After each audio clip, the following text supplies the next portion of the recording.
निर्गमन 33। ये घटना मालूम है। मूसा दूसरी बार पहाड़ पर चढ़कर पहले बार 40 दिन रहा, दूसरी बार वापस 40 दिन रहता है। परमेश्वर कहता है कि मैं नहीं जाऊंगा, किसी और को भेजता हूं। तो कहता है कि तेरा सम्मुख नहीं है तो मैं नहीं जाऊंगा, तेरा सम्मुख नहीं है, तू अगवा नहीं करेगा तो मैं नहीं जाऊंगा। तो तब परमेश्वर कहता है कि मेरा सम्मुख तेरे सामने जाएगा। फिर नीचे देखिए 18वें वचन में कहता है, उसने कहा मुझे अपना तेज दिखा दे। उसने कहा तेरा सम्मुख होकर चलते हुए तुझे अपनी सारी भलाई दिखाऊंगा। फिर कहता है तेरी सारी भलाई, भलाई जो है हम पढ़ते हैं ना, वर्ष को जो है भलाई से भरपूर करेगा, वह तो शब्द है, वह गुडनेस, उसको वो कहता है तेरी सारी भलाई तुझे दिखाऊंगा, तेरे सम्मुख यहोवा का नाम प्रचार करूंगा, और जिस पर मैं अनुग्रह करना चाहूं उसी पर अनुग्रह करूंगा, जिस पर दया करना चाहूं उसी पर दया करूंगा। ऐसा कहकर लगातार कहता है। 34वें अध्याय में वो बताता है कि वह कौन है। 33 और 34 जो है हमारे लिए अध्याय, उन दिनों में वो अध्याय नहीं था, ऐसे ही बात करता है। 34 में 5 देखिए तो, तब यहोवा ने बादल में उतरकर उसके संग वहां खड़ा होकर कहा, यहोवा का नाम प्रचार किया, और यहोवा उसके सामने होकर यूं प्रचार करता हुआ चला, यहोवा यहोवा ईश्वर दयालु अनुग्रहकारी है। दयालु का मतलब बहुत भलाई, वही परमेश्वर है। कहता 40 दिन हो गए। परमेश्वर भला, ये ज्ञान अगर जब मिल जाता है परमेश्वर की उपदेशों में जो है, आप बस जाओगे, एडिक्ट हो जाओगे। आज बहुत सारे लोग बहुत सारी चीजों में एडिक्ट होते हैं। गेम के लिए, सेलफोन में गेम के लिए एडिक्ट होते हैं।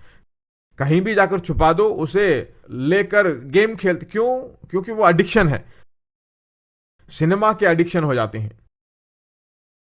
नशीली पदार्थों के एडिक्ट होते हैं। पर एक मनुष्य परमेश्वर कितना अच्छा है उसे वो जान ले तो परमेश्वर का गुलाम एडिक्ट हो जाएगा। उसकी सोचें विचारें सब जो परमेश्वर के गुलाम होकर हर वक्त परमेश्वर के बारे में सोचता रहेगा। शराबी किस चीज को लेकर सोचता है? अपने शराब के बारे में, कब दुकान खोलेगा, कब जाकर ये करें, उसका मन उसी में लगा हुआ होगा। पर एक मनुष्य जो है परमेश्वर के बारे में गुलामी में आ जाए तो उसकी सोचें विचारें परमेश्वर से भरी हुई होंगी। आज लोग क्यों पीते हैं? रियलिटी को भूलना चाहते हैं। वह अपनी समस्या को रियलिटी समझता है, इसको भूलना है भाई किसी भी तरह, तभी मैं अच्छी तरह सोऊंगा। वह सभी चीजों को भूलने का टॉनिक है। सुबह उठते ही, सवेरा होते ही उसके बाद खत्म हो जाता है क्या? उसके बाद रियलिटी को देखना पड़ता है ना। सच्चा रियलिटी समस्या नहीं, आपकी मुसीबत नहीं, परमेश्वर है। वही कभी नहीं बदलता है, बाकी सब चीजें बदल जाती हैं। इसके बदले परमेश्वर भला है, भलाई करेगा, आशीष देगा, बढ़ाएगा, हमें जीने लायक बनाएगा। इन सोचों से अगर आप एडिक्ट हो जाए तो जिंदगी बदल जाएगी। इसको सुनकर जाने वाली बात नहीं। बहुत सारे लोग सुनते हैं पर उनके हृदय में जाकर नहीं बैठता। इसी सोच में आइए, आपकी जिंदगी बदल जाएगी। आपकी जिंदगी जो है परमेश्वर की भलाई से भरी रहेगी, और दुनिया वाले इसको देखकर कहेंगे ये परमेश्वर हमें भी चाहिए।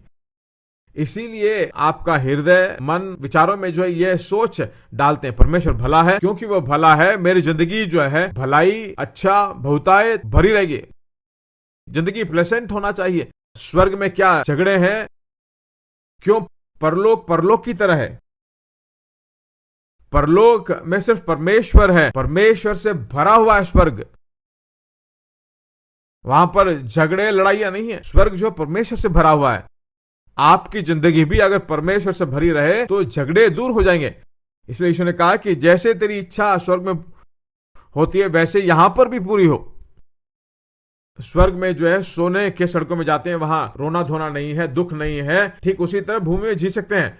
हमारे सोच विचार परमेश्वर से भरे हुए हो